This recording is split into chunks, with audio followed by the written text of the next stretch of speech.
Danny Brewer here with you on the Cougar Corner. We are extremely pleased now to be joined by Coach Chris Lawson with Middle Tennessee Christian, the leader of the Cougars. Coach Lawson, how are you this morning?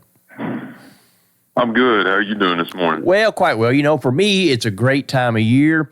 You know, we've got some sunshine out there today. It's the heat of basketball season. I'm a big horse racing guy. We got the Cal Cup Derby is today, the California Chrome. Of course, California Chrome, one of my favorite all-time thoroughbred racehorses. They're running that race today. They're running the Lecompton at the fairgrounds. The county swim meets today. Man, there's lots of great things going on here. So, Coach, I'm super excited if you couldn't tell. Absolutely.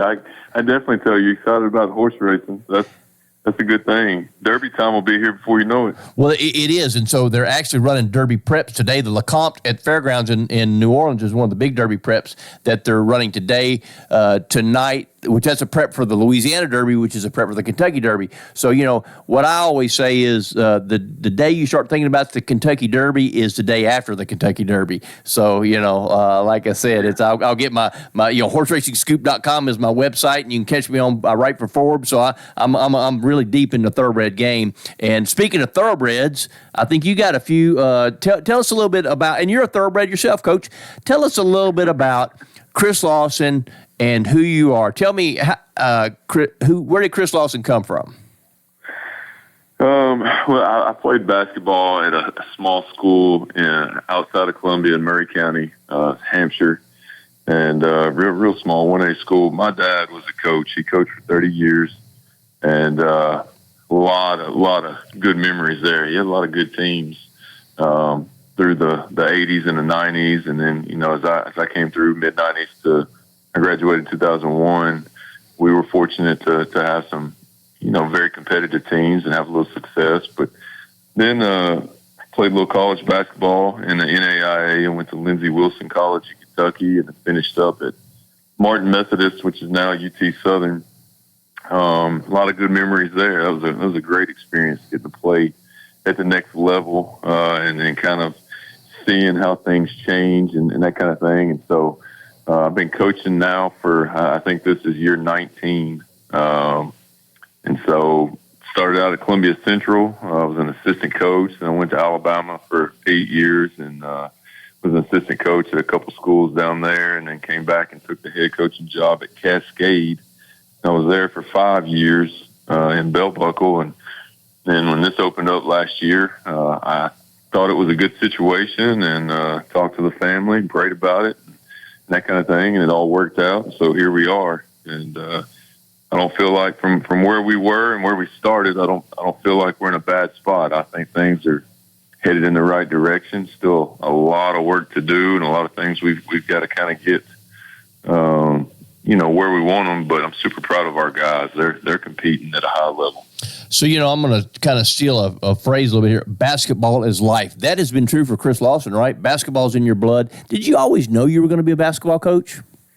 I did not. You know, growing up, my dad obviously was a coach, and I loved playing, but, you know, I wasn't, you know, I was thinking about going into the medical field. I majored in biology in college, and I was going to try to do something like a physician assistant or go to pharmacy school or something like that. And when I got out, I got offered a job teaching physical science and assistant basketball coach at Columbia Central High School. And, you know, I had known some of those folks there, I know the principal real well at the time. And so, you know, it just kind of worked out that way. And as soon as I started coaching, I knew I want to do this. I love doing this.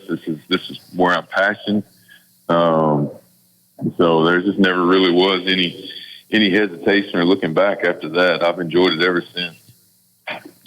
So when the thought of coming to Murfreesboro, Middle Tennessee Christian School, because, you know, they've got a pretty proud athletic tradition. They've been pretty good in a lot of sports over the last few years. When this opportunity came open, I guess, and you met with the folks, you knew it was the right place for you? Absolutely. You know, there's several things. Boys basketball has struggled a little bit the past 3 or 4 years, you know, 5 years, whatever there. But Facilities are great. It's in a great location. As far as just being able to get to pretty much anywhere, and players being able to come here and play here and that kind of thing. It's just in a good location. It's just in a and so I kind of like that. And then it was a good spot for me and my family. My kids, go to school here, and kind of be in a little bit different environment, and something that we wanted for them. So, it just everything kind of lined up, and I think we felt really, really good, and kind of like God was placing us in this spot at this time for a purpose. A little divine intervention. Coach, what's your record right now? 12-7. 12-7. Well, I mean, anytime you're over 500, you've got to be pleased about that. So tell me a little bit about your team and your style of play. What do you like? Do you like to run up and down the floor, or is it kind of you go as the game permits? Well, first of all, we've got a completely new team. I think we've only got three guys that played any significant minutes last year that returned to this year's team. So everybody else is new. They either moved up from JV, middle school, or they transferred in, or for whatever, it's just different, new. So there's been a little bit of a process, and it's really starting to click a little bit now, but a little bit of a process on learning new players and personnel and how to play with each other and expectations and who can do what. Who plays well when the game is fast, who plays well when we need to manage things a little bit more and slow it down when it's a late clock situation. So, that's been the biggest thing for us, is just trying to, as a coaching staff and as a program, trying to teach that to the guys, and also trying to learn it as a group, just on how to manage, and you have to learn how to win. It's something that hasn't been done here in boys basketball in a few years.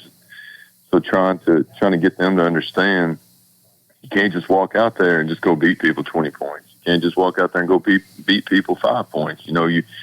It's a game of runs, and you've got to be able to withstand it. Last night we had a big win at Grace Christian, and all credit to Grace. They played super hard, played great. The environment, though, was just unbelievable. I mean, their gym is nice. It was packed, and things got a little tight at the end, and our guys were able to figure out a way to get through it. Where earlier in the season, we lost a double overtime game by 1 to Bradley Central. We lost a game to Columbia Central by 2 points at the buzzer. We lost, I think, another close one. I forgot who it is now, but we lost a few of those close games, and now we're starting to kind of figure out how to manage a little bit better. So when to run, when to slow it up. Okay, we want to take the last shot here. Our guys are coming around and start to figure those things out. When you mention teams like Bradley Central, Columbia Central, I mean, those are bigger schools, so obviously scheduling like that is good for you guys. And you said something that I find very interesting, and I completely concur with this, learning how to win. That's an important thing, and some kids get it and some kids don't. Yes. You're 100% right.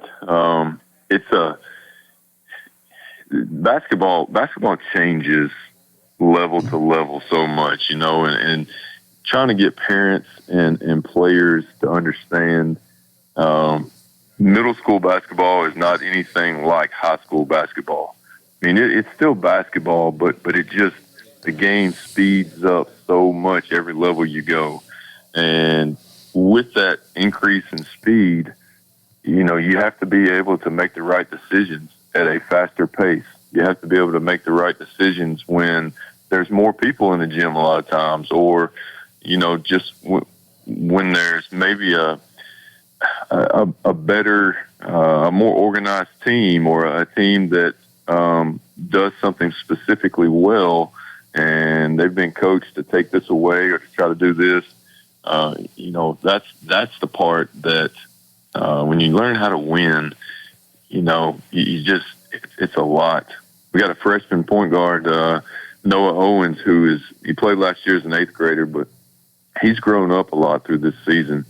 And, as people start to really try to tighten down on him and not let him get clean looks, we've had to work with him on, okay, now you got to do some different things. You got to be a good screener. You've got to try to get teammates open. You've got to figure out where those shots are going to come from now that somebody's like hanging on you every step of the way, kind of thing. So just things like that with several of our guys, just trying to teach them, some of those ins and outs. And we still make a lot of mistakes, but I was just so proud of our guys last night. We got to go to Bradley Central today. So that's a long trip after a late night last night, and we're going to have to see if we can get them juiced up and get them going and everything. See if we can get them loose and play hard again today. So kind of this trip, a little bit, maybe see what you're made of going down there today to Bradley Central, because I know that's not an easy place to go play.